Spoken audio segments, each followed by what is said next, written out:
Most respected Principal Sir, Vice Principal Sir of second shift, HM Sir, teachers, parents, and my dear students.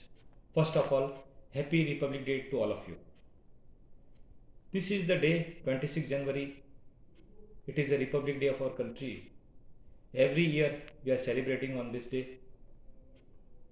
On this day, our constitution came into force on 26 January 1950.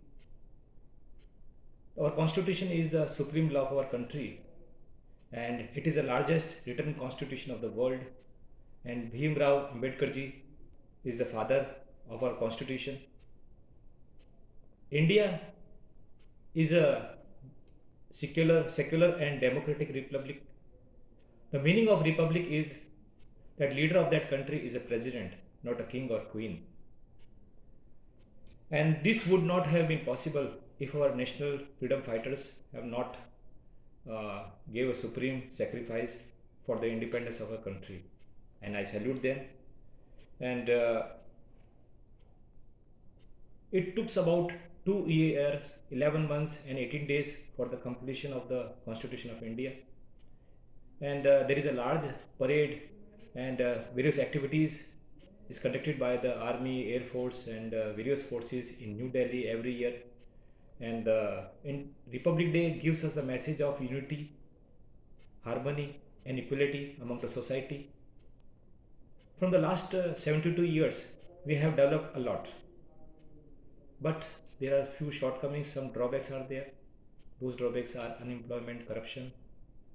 Now let us pledge together to find the solution of the following problems. That we should make our India a better one.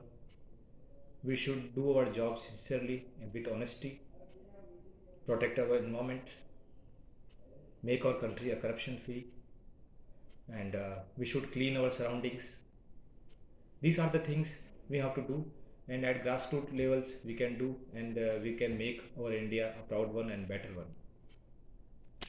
And unfortunately this year we could not conduct physically the Republic Day, but this year we are conducting virtual mode, and we have successfully conducted this day. Thanks to all.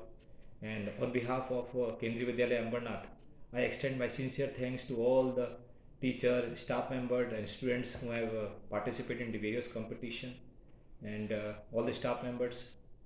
And with these words, I would like to conclude my speech. Thank you. Jai Hind.